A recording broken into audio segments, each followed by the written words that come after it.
Purposely. Your life, God's purpose. Listen at purposely.com. Welcome to the Shaken Podcast. I'm Steve Sunshine. Your confidence, your mood, your perspective, even your faith may be shaken because of something that's happened in your life. Jesus told us we'd have trouble in this world, so we're shaken but not surprised. He also said, "Take heart, I have overcome the world." In this podcast, you'll hear honest conversations with people who have or are going through life-altering hard times and have found that God was with them in the midst of it all.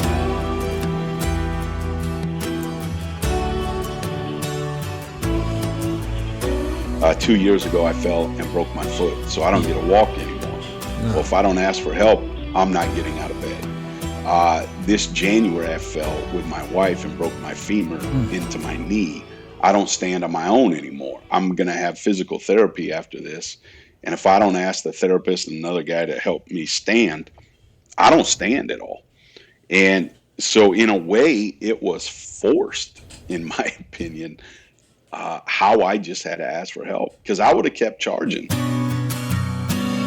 A person standing alone can be attacked and defeated, but two can stand back to back and conquer. Three are even better, for a triple braided cord is not easily broken. That's from the book of Ecclesiastes in the Bible, and it's one of the things that Roozeboom has learned and is sharing with others through a new book, a music festival, and more, all while living with an incurable disease. So at age 5, I was diagnosed with muscular dystrophy. At first, it was Becker, MD, but I have an older sister, 2.5 years older, that also had the diagnosis, and Becker did not fit the family. I have a younger brother, 2.5 years younger, that doesn't have it. And so for the longest time, I thought I had this disease called Becker muscular dystrophy, but it was later into my early 20s that we found out it's actually called limb-girdle, because if my sister did have the same as I did in Becker, she'd be, back then, one of only 3 females in the world. So I ended up being diagnosed with limb-girdle muscular dystrophy, my sister and I. It's a progressive disease that currently still has no cure. So that means every day, every month, every year, I kind of wake up to something just a little bit different. And they told me I would be in a wheelchair full-time by the age of 30. I made it to 45, but now I'm pretty much what they predicted, and I'm in the chair full-time. Took an extra 15 years, though. That's pretty good. So what was that like in childhood? So I remember my sister walked on her toes, and so my parents got kind of concerned with that, and we ended up at the University of Iowa. To me, it didn't really mean anything at the time, because at 5 years old, I was like every other kid. I ran, I jumped, I played, I climbed fences, we farmed. It didn't mean anything, but I remember going into those hallways, and hospitals still to this day are not my favorite place in the world. I still smell the smell from when I was 5 years old. And they ran some tests on us.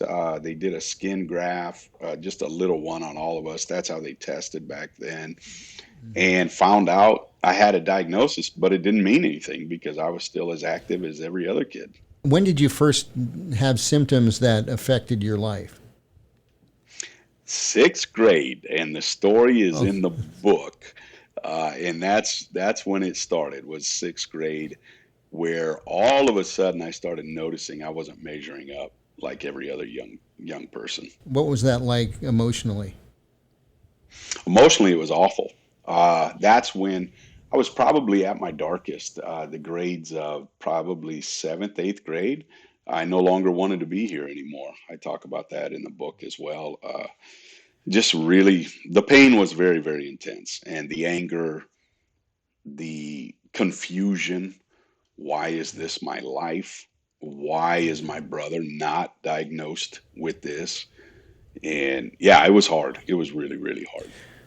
So now the story, obviously you're here because the story turns at some point. And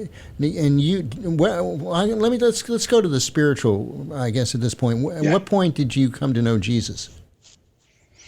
So my dad left the farm when I was 9. and the farm was everything to me. Then he becomes a pastor. So I'm 9 years old. My dad goes to seminary from 9 to 12, becomes a pastor, starts teaching me about a God of love who created me. Worst message I could have ever heard as a young person diagnosed with a debilitating disease. All of a sudden, I'm thinking, really? God did this? And you want me to look at him and think he's a God of love? No, not going to happen. And so I go through a lot during this time. I think I'm just about ready to enter my sophomore year of high school. And I remember my parents saying, you're going to go to a Christian weekend. And I thought, no, I'm not, but there'll be girls at it. So why not? Oh, yes. Yes, I am, actually. Yeah. Yes, I ended up at this thing called DC 91 way back in the day in Washington, DC. And I remember DC Talk playing, and I think Ken Davis. Ken Davis gave the gospel that night, gave the altar call. And the next thing I know, I could walk at the time, I could do stairs, all that. I'm going down the stairs of this arena thinking, what is happening? And I went down, prayed the prayer, and then they said, we'd like you to go into this ballroom to pray with somebody. And I thought, you lied to me. All you said was I had to go down front. You didn't tell me I had to go into another room and pray with somebody. So I go into this room, and the first person I meet out of everybody is my volunteer youth leader. And she said, Rob, we've been praying for this day. I was still a little hurt and confused and a smart aleck. And I said, well, I never asked you to. So she prayed with this punk kid. Then that began the journey of Jesus as Savior. It did not really resonate for about the next 3 to 4 years. It was not until God brought me this beautiful 5'2", 100 and nothing woman that has been my wife for almost 27 years that the dots started to connect. And what I mean by that is that's when I saw the love of Christ. She loves me, no strings attached, with a love I've never experienced before in my life. And that's what really started helping my heart. I don't want to fast forward too much because you've created a pretty amazing ministry. I'm guessing that didn't happen right away. What was the growth curve like in terms of coming? You said, in fact, you said earlier you knew Jesus as Savior. Did you consider him Lord at that point too, or did that come later? That came later. I didn't even understand there was a difference, to be honest. I just knew Right. I didn't want to die and go to hell. And so I wanted to pray the prayer. It wasn't until I started getting a little bit older and a pastor actually at our church talked about the difference between Jesus as Savior, Jesus as Lord. I also was going to a college that was close to where my wife and I lived because we were married. We were what you call non-traditional students. But at this liberal arts Christian college, you had to take Bible classes. And all of a sudden, I'm in these Bible classes. It was the Old Testament. And I was like, what? Nobody told me about all this stuff. They're always cute little stories, not these horrible, awful. These people were terrible. And yet God used them and let them into the story. Maybe there's hope for me. And all of a sudden, I feel him start nudging me. And I thought, no, I did not go to school to start a ministry. I don't want to do anything with ministry. I don't want to be a pastor. I don't want to start a nonprofit. My wife definitely did not want me to start a nonprofit. And the next thing I know, I am graduating, starting a ministry. That feeling, that inner turmoil would not go away. I tried other things, and God just kind of kept leading me back to ministry. And so here I am at 25 years old, starting a ministry simply by sharing my story of how I lived away from God, running from God, angry at God, shaking my fist at God, to I think there's a God that loves me, but I gotta continue to work through this. And that's kind of how that started, and then led to, okay, so he's Savior, but now if I give up control, that means he's actually Lord. oh, that's going to be a big step. Yeah. And so we've been working on that one. Well, I think we're all working on that. Yes. Yes. So now you've got Rise Fest. Absolutely. When God got a hold of my heart, it was all about starting a ministry and speaking to young people. I didn't want them making the same mistakes I made coming up through school. And so I started talking to youth groups, but I figured I'm never just going to make a living at speaking. Let's build a ministry around it. And so the next thing I know, here we have this ministry with speaking. We did a missions program for a long time. I did a radio program for almost 10 years, a little food for thought. But about 2004, 2005, people started talking to me about a festival. I had never really been to a festival that I remembered until I took a step back and thought, yeah, I was at one time when I was about a freshman in high school. I didn't know where I was. I just knew I liked camping. This family from church brought me camping. Again, a theme here. There were girls there. I went, and this guy's up on stage playing a piano, and I thought, well, that's a little weird and different. And it was Michael W. Smith, I find out all these years later. And all of a sudden, that was my first taste at a festival. And then somebody said, hey, you ever been to this thing called Life Flight? I said, no. I went. I was like, oh, this is super cool. And the next thing I know, they're helping us launch one. We launched a festival in 2012. My local community asked me if I would move it here. At first, I tell them no, and then God gets a hold of my heart, and I end up saying yes. And it has been the most incredible journey I've ever been on. We went from a 1-day to a 2-day. We hosted in a community of 5,500 people. And last weekend, over the 2 days, there were nearly 24,000 people with us. And we have some of the biggest Christian artists. Yeah, I love it. We always say Rise Fest is more than music. It's a mission. We believe that wholeheartedly. You may be listening to this in 2025 in the spring, so then it's still coming up. But what's the website to find out if to that person listening in the future to be able to find out about getting to the next year's fest? Just go to riseministries.com and then click on the Rise Fest tab. Okay, awesome. I want to talk a little bit about people going through struggles now. A little context on this podcast. I have Parkinson's disease. I was diagnosed about 6 years ago, and that's kind of where the impetus for this came from. And we've talked with people who have gone through things or are going through things of all sorts. What encouragement do you have to somebody who let's take it? Let's say it's a diagnosis, since that's kind of where we are. They've got this bad news. It looks like life is not going to be the same. What's the first thing you say to somebody who comes to you with that problem? The first thing right now, what God is laying on my heart, is this idea that joy and grief coexist.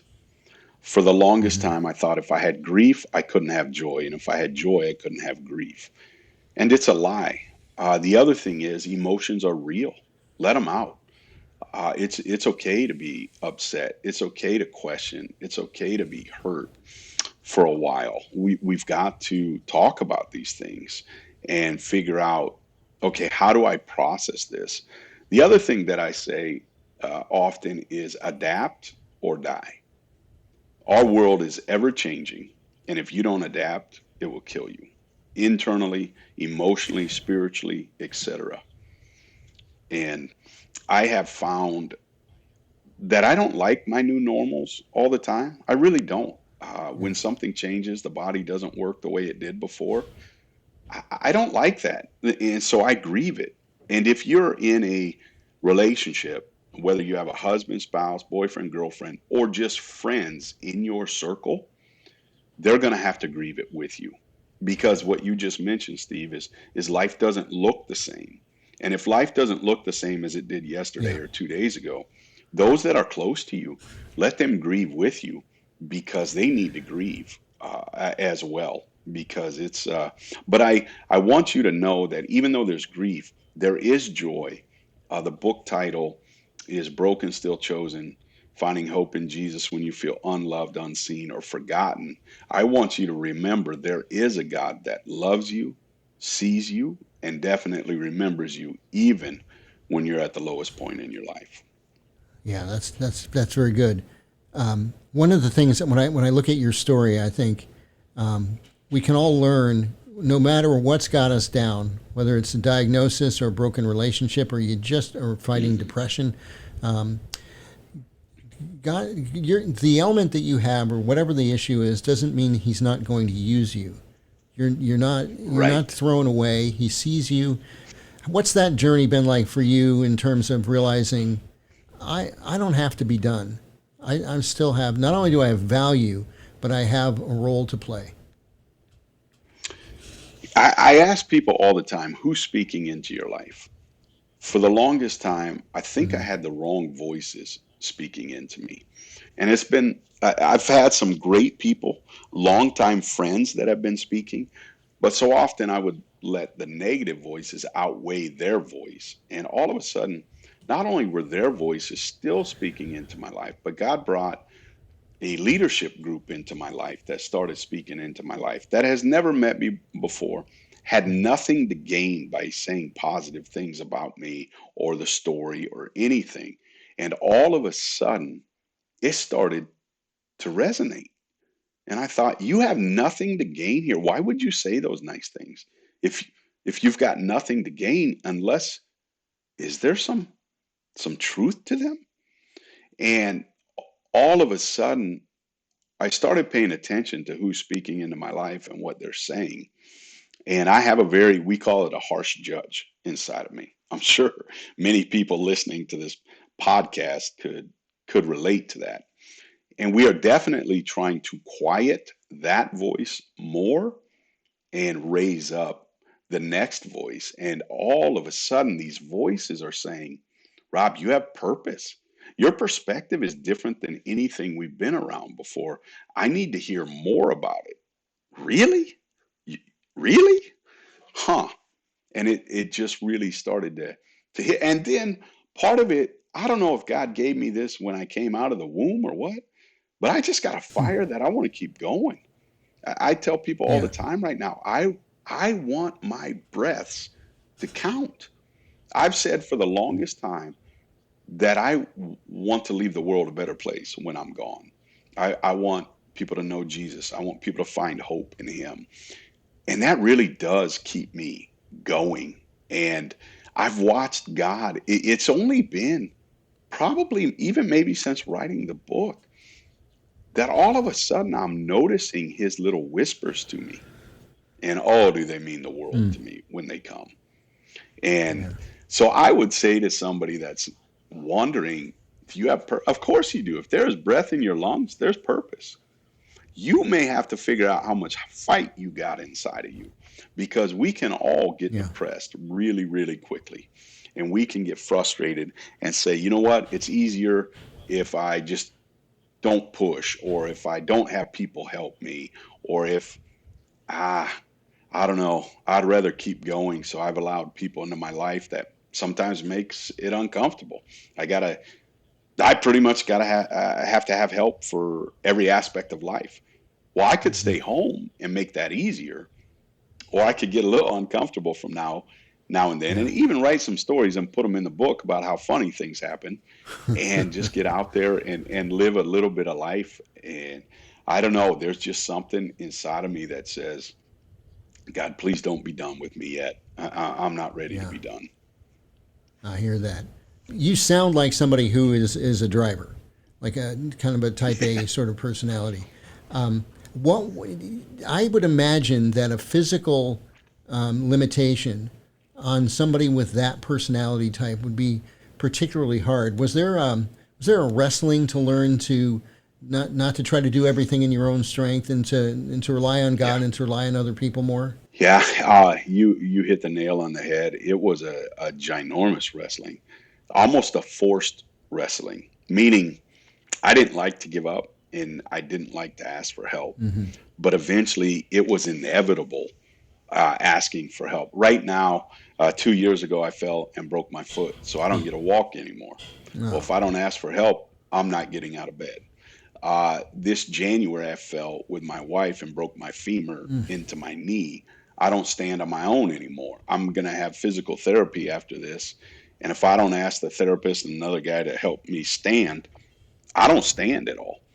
And so, in a way, it was forced, in my opinion, how I just had to ask for help because I would have kept charging. But once my foot broke, and by the time the boot came off, it was, Rob, you're going to have to do things different, or you're not going to be able to go the way you were able to go before. And that's where that joy and grief comes back in, that wrestling, that adapt or die. We had to find a whole new process every morning, my wife and I. When you can't stand up physically, how do you pull your pants up? Well, you better figure that out because I'm not going out of the house naked every day. Nobody would enjoy that. And we all thank you for that. Yes, absolutely. So, is there a sense that going through something hard is an opportunity to say, Lord, this hurts, and I trust you? Those two things, which would seem counterintuitive, but they're not, but they go together. They do. Trust has been a very, very hard word for me most of my life. I actually have a friend that's a pastor that says to me, on more than one occasion, he said, Rob, I'm actually jealous of you in a way. I said, what? Jealous? He goes, yeah, you have to rely on Jesus in a way that I don't. And I thought, So there's this place where the brokenness and the struggle is so intense that for the longest time, I didn't know if I could trust Jesus because it felt hard, or he took what I loved, to I've seen him faithful over and over and over. Yeah, I mean, that's a process, isn't it? And we have we have moments of trust, more trust and less trust, depending on what's going on and how strong we feel at that moment. You talk about the difference between grieving and self-pity. How do you see those two things? Because there's a line there somewhere, I guess. There is. It's kind of that victim mentality when it's always woe is me, the sky is falling.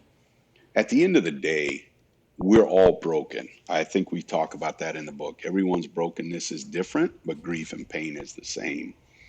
I don't want to be the individual that constantly talks about how hard life is and what's going on for me personally, that, hey, every morning I've got to have my wife help me get up, shower, go to the bathroom, get dressed, get out the door. I got to have a young man show up so I can get in the car to go to work. I don't want to talk about how hard that is every day. That feels as though I'm looking for self-pity.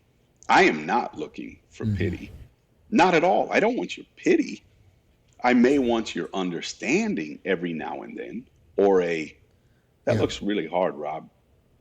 Oh, great. Thank you. Empathy, not pity. The part of grief is, it was actually shared with me with my mom when I was a teenager. I point blank asked her, why did we never talk about muscular dystrophy? And she said, if we didn't talk about it, it didn't exist. Now that I'm an adult, I thought, that's not even remotely true. You wanted to sweep it under the rug, or we all wanted to sweep it under the rug, but yet it's still here. I was not taught how to grieve it. I was not taught how to do it well and reflect on it and walk through the heartache and the pain. And so that's the difference between grieving and self-pity is, there's times where I'm going to be a little frustrated, upset, or sad that I'm not doing something I once did. But that's different than, hey, would you just give me self-pity constantly? I don't want that. I don't want that at all. The book is Broken, Still Chosen, Finding Hope in Jesus When You Feel Unloved, Unseen, or Forgotten. What do you hope people take away from the book? I've said over and over again, I hope God speaks to the reader through the pages. My ultimate heart's goal, prayer, is that it will point you to Jesus. That it will, if you're down and out, feeling broken, unloved, unseen, or forgotten, wrestling with God, struggling with trust, that it would encourage you to continue on in this thing called the battle of life. That there are beautiful moments, there are tough moments, but through it all, he loves you, he has you, and he wants a relationship with you. And so rather than the sky is falling, maybe it's a little cloudy today, but the sun will come out tomorrow. And you know what? One day there will be streets of gold waiting for you. That's what I hope for the reader. Oh, and that's the ultimate healing for everyone. And Yes. you know, I guess I might think, just to add to that, if you have a day where you just feel flattened emotionally and you've maybe even dipped into self-pity, God's mercies are new every day. Absolutely. And so tomorrow is another day. You don't have to beat yourself up over it. You know, and Paul's thorn was not removed. No. And the message he got was, my grace is sufficient for you. Yes. And it is. And that's not always an easy pill to swallow, but it means the world if you really embrace it. I want to ask a silly question. Yeah, for sure. You were on the Jerry Lewis telethon. I was. Or at the Jerry Lewis telethon. So did you meet Jerry Lewis? I sure did. Okay. And what was, I mean, I think of the guy in the movies with the high voice. And what was that like? It was pretty incredible. We got to meet Jerry. We got to shake hands. After we did our interview on the CBS studio, the first time we were out there in 2001, he said something extremely nice about us. I didn't get to hear it live because I was so nervous I had to go to the bathroom afterwards. But a few people said to me, "Did you hear what Jerry said?" And I think I got to watch it later. And just a sweet, humble, in that sense kind of guy, but yet goofy, quirky, the way you would see him in movies. He would do that every now and then when we were with him. I do really believe he wanted to find a cure. I may have questioned it before I met him because of all the money raised through the telethon. But when I met him personally, I met the co-founder of MDA. They were the sweetest guys I've ever met in that kind of capacity. And I do believe they wanted to find a cure. Jerry always ended the show with "You'll Never Walk Alone," singing that, and it touched my heart deeply. Well, that's good to hear. I love that. Rob, thank you for taking some time with us. We had a couple of logistic things that nobody else has to worry about, and we're an example of perseverance right there. Yes. Broken, Still Chosen, Finding Hope in Jesus When You Feel Unloved, Unseen, or Forgotten. You can find it at Amazon or wherever you buy books. Tell us how people can connect with you. Yeah, if you would like, you can go to riseministries.com. You can also look me up on Instagram. I think my handle is Rob Rise. You can find me on Facebook, Rob Roozeboom. You can also find Rise Ministries on both of those social platforms as well. And the book is out? The book came out June 4, so we are super excited. We would love for you to pick it up. And Rise Fest will be back in, you probably don't have a date yet, but May or June? We do, June 2021, 2025. And it's in Iowa. It is. It's in Sheldon, Iowa. Excellent. We would love to, it'd be awesome to check that out. Rob, thanks a lot. It's been an honor to talk with you, and you are an inspiration. And so thank you. Thank you, Steve. I'm so glad we got to connect. Thank you very much. Thank you for listening to Shaken. If you know someone who's asking questions like, why did God allow this to happen? Is God angry at me? What do I make of my suffering? Would you please share Shaken with them?